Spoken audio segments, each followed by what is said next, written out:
Hey, what's going on, everybody? It's a movie review for Saw 10. I saw Saw 10 the other day. Really good movie. Highly recommend. However, there's a few things I want to note before we get started. One, this video is going to have spoilers. So, if you don't want any spoilers, click away now, because obviously it'll happen. Unintentional, but it does happen. Two, if you are not a Saw fan, Saw 10 is not the right way to start the Saw series.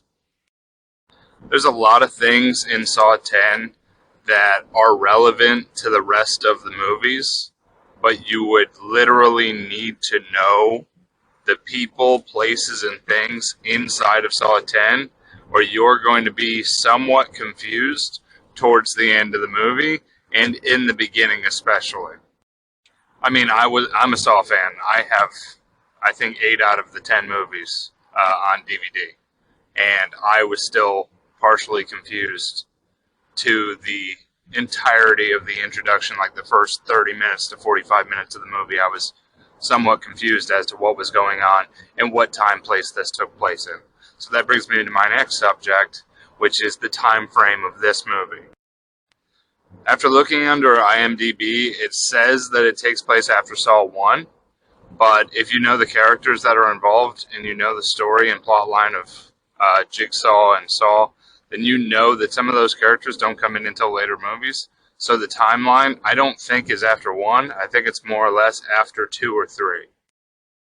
But I would just look on the internet and find out how to watch it in chronological order if you are trying to watch all the Saw movies in chronological order. I think that this movie, it wasn't like a 10 out of 10, obviously, but it was a Saw movie, and it did show more story. I think because of the beginning, it's a 2-hour long movie, by the way, so if you're not trying to stay for the entire 2 hours, I will break it down later on in this video, but for now, I'm just going to go ahead and talk about the major plot points. So the first thing is that this takes place, like I think, around 2 or 3, more or less right after 2, because Amanda's in the film, and Amanda is his buddy who helps him, obviously, his Padawan to his Jedi mastery. And the detective is in the movie as well, but we find out in Saw 4, I believe, that he finds the detective earlier on in the series to help him out in carrying out some of his games. But it's when John Kramer still has his cancer in his brain, and he's trying to find a way to fix it. He's trying to find a way to solve it. So you go the first 30, probably 45 minutes, maybe an hour of the video, of the movie, just trying to find out how he's going to fix it. He finds the hospital who's going to do some shady underground work. They're a miracle drug. They're going to help him, but he's got to go out of country to do it, and there's a bunch of people that are going to help him. That's what you spend most of the majority of the first part of the movie doing. It's just character building, trying to show you John. He's a nice guy. There's actually nothing to do in reference to Jigsaw whatsoever within the first half of the movie, which is why I was very confused watching the first half of the movie. I was like, what the heck is going on? What movie am I watching right now? Which is why I say, if you're not a Saw fan, that this movie wouldn't exactly be the best way to start, only because Jigsaw isn't mentioned at all, but everyone knows who John Kramer is from the beginning of the movie, if you are a Jigsaw fan. So he goes out of the country to get this magic surgery done. Everything looks like it's fine. They bandage him up, they give him his medicine, and he's good to go. But true Saw fans know that obviously the cancer wasn't cured, because I believe it was in 3, I think it was in Saw 3, he ended up using that medical practice. I believe it was a nurse, the gentleman, to do it was the doctor, to do the operation for his cranial surgery. So he gets the surgery done. He goes on. He goes to basically he goes back to the site of where they performed the surgery. They tried to make it inconspicuous so that nobody knew where they were located, but everybody knows how smart John is. And that's just another reference to, hey, the intelligence level of this man is unsurpassed. So we're going to go ahead and give him like a little bit of a backstory on him being intelligent. So he uses a point on the map, which happens to be some type of cell tower, to correlate where he was at the time of his surgery based on where he is inside of the city to track them down. He finds the area, he gets a gift card, he's going to go ahead and he buys a bottle of tequila, which is apparently good spirits in Mexico, because that's where the story takes place. And he is going back to that area to go visit the people that he befriended that performed the surgery and fixed him. But when he gets back there, they're gone. They're no longer at the area, and he's been bamboozled. He looks onto one of the computers, which somehow just happened to have the same video of his cranial surgery playing on a loop, essentially. And the program's still up, so he pulls it up. He looks at it. He notices that it was all faked. Everything was just smoke and mirrors, and the surgery never happened. Conveniently, there is a mirror placed next to the bedside that he was on. He takes off his bandages to see that there was actually no surgery that happened. And now he's like, I've been conned. So these people are conning people. They're conning cancer patients out of their own money that they're saving to try to better their lives. So John obviously has to do his job as Jigsaw and make them value and appreciate their way of life in popular Jigsaw fashion. So he calls up the detective on the phone, and he basically tells him he needs to look for some people and find out what's going on and where to locate them. You know it's the detective because the way that he talks to him, it's the same throughout the entire series. Basically says, hey, I need you to help me find somebody. And so the detective is the person that he always goes to look for records on other individuals. Needless to say, they find him, he puts him in a game. This is where everything started increasing. Basically, the momentum of the movie shifted into what we know is Saw. So I feel like the first half is just the backstory, and then the second half, we're going right back into the Saw series, the Saw franchise, what we all know and love. The scenes are just as gory when it comes into the way that he does his games. They are just as teeth mashing. They are just as unsettling as they always have been in all the other Saw movies. Everything's very visual, very vivid. These games actually feel very winnable if the people would do it in a timely manner. I felt like there wasn't enough time for some of the games. I'm not going to spoil the games because obviously that's a huge factor in the movie. For me, at least, I love the games that Jigsaw does. I love the games that he plays because it definitely shines a light on how he feels versus how they should feel, right? So the games were awesome. All of them had their own aspect to the surgery that was supposedly performed. So just think of a cranial surgery, think of all the different things that you do when dealing with a cancer patient, and split them into sections, and those are your games. Pretty much every game had to deal with cancer, except for the last two games, which I can't really get into, and I'm not really going to spoil the plot twist, only because we all know at this point John Kramer lives, so there's no, thought of unsettling, like, oh no, he's going to die here, because he clearly doesn't. He goes on to make, 8 more movies after that point? Actually, I'm sorry. well, spoilers for anybody who hasn't watched the Saw franchise, John Kramer eventually dies, and then his mantle is taken up by all of his underlings, which there are 3. I won't mention the 3rd, but you already know about the detective and Amanda based on this movie. In the shadows, there's a 3rd one, and you don't find out about this 3rd one until Saw 3D, even though some of us did see it coming based on the events of Saw 1. Yeah, all the way back in the beginning. Some people did see it coming. However, Saw 3D is when you actually get to see, wow, I can't believe that guy was actually Jigsaw's specific underling that he knew was going to be the one that take his place. Because, like I said, John Kramer, very smart man, so he plans everything down to a T. In this game, there was an unspecified factor.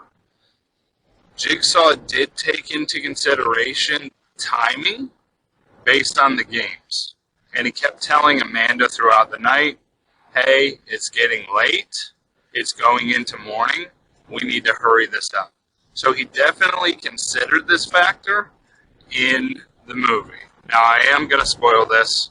He considered there's a child that plays football outside, and he didn't want the child to hear what was going on inside of the building while he was conducting his games, right?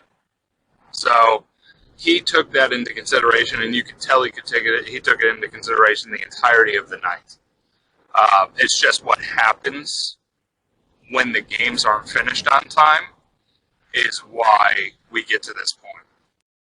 Like I said, I'm not going to spoil that aspect of the movie, so if you want to see it, you absolutely can.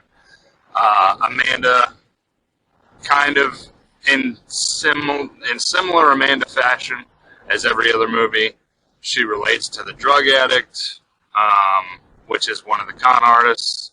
So she wants to help her because that's how Amanda was saved. If you guys remember Saw 2, she was an addict. She was saved by Jigsaw.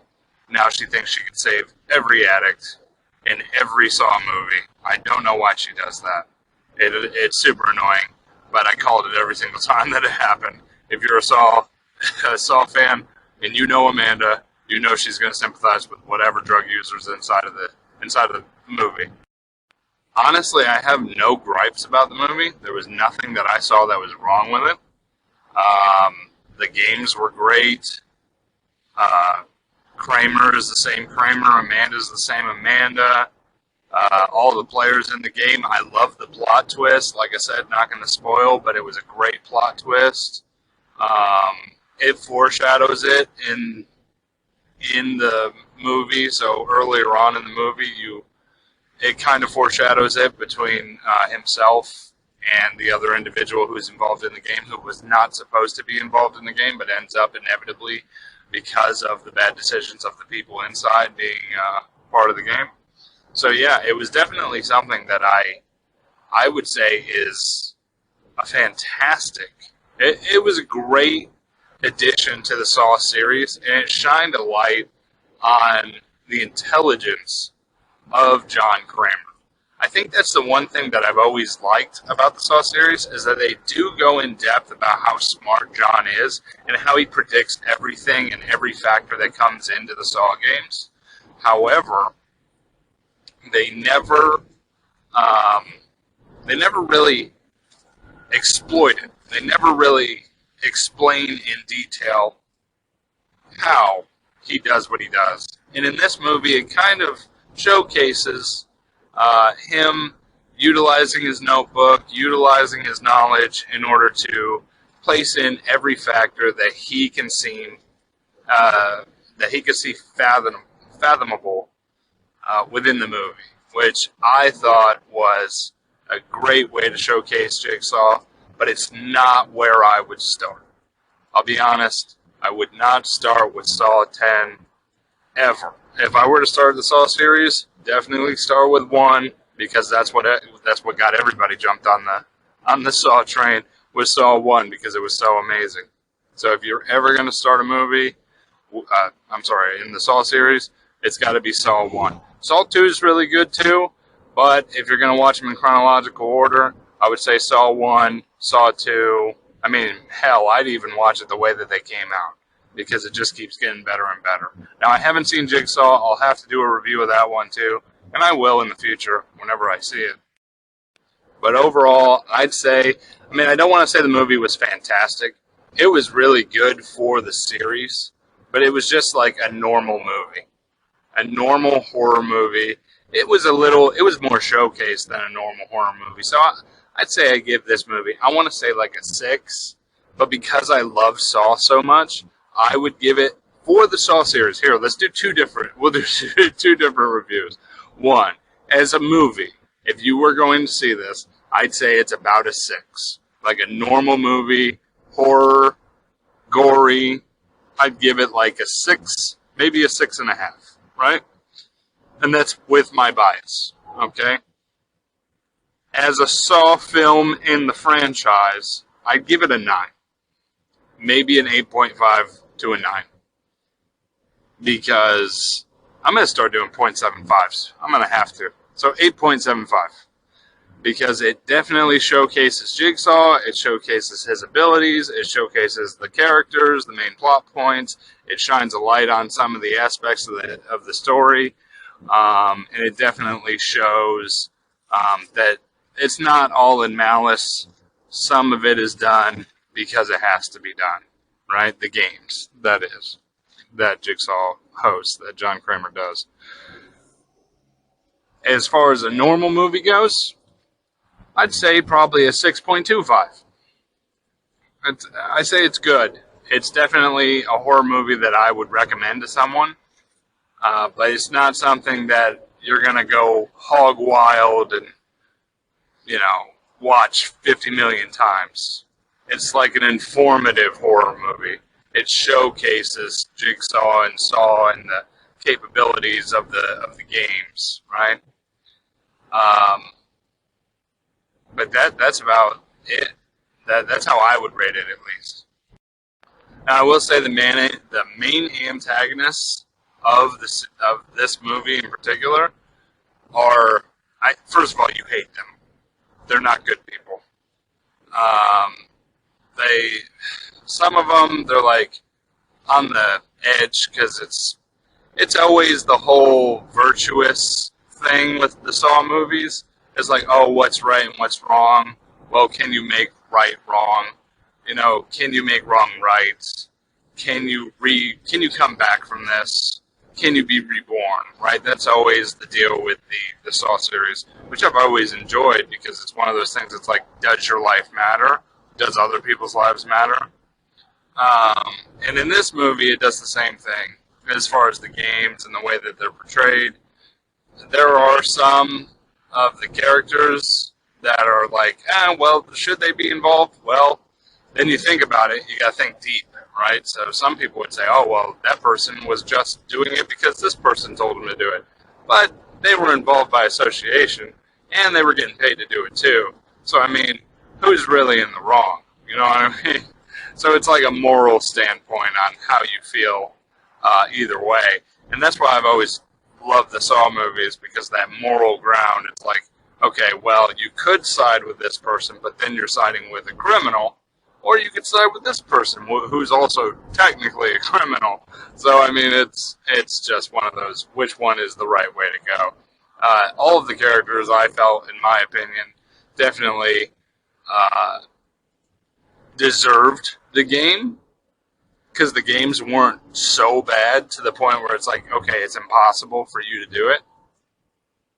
But I feel like they should have had some more time on the timer. You know what I mean? Some of them would have completed their game had they had more time on the timer. And that's going to be, that's all I'm going to tell you about the games. They could have completed it if they had more time. But they didn't have enough time. So yeah, I just wanted to make sure everybody heard my review. Like I said, 8.75 or a 6.25, depending on what aspect you're looking at it. If you're a Saw fan, 8.75. If you're not a Saw fan, definitely don't start with this movie because it's only like, it's mid, essentially. Is that what the kids call it? It's mid right now. So I would definitely watch a different, probably Saw 1, if I were going to start on the franchise, and then give me your opinion if it was an 8.75 after you get done watching some of the Saws. I would say go as far as Saw 2 and then watch this movie, just so you have a little bit of a backstory. Matter of fact, go for Saw 3. I would go all the way up to Saw 3, Saw 4, possibly, just so you know more about the detective in the case, and that's when I would jump into Saw 10 as I guess a sequel to those, but it's technically a prequel. That's why it's a little confusing. Anyway, it's informative for Saw fans, and that's why I like the movie. So if you guys want to watch it, go ahead, find it, watch it. Great movie to see, and I will catch you guys in the next review. Adios.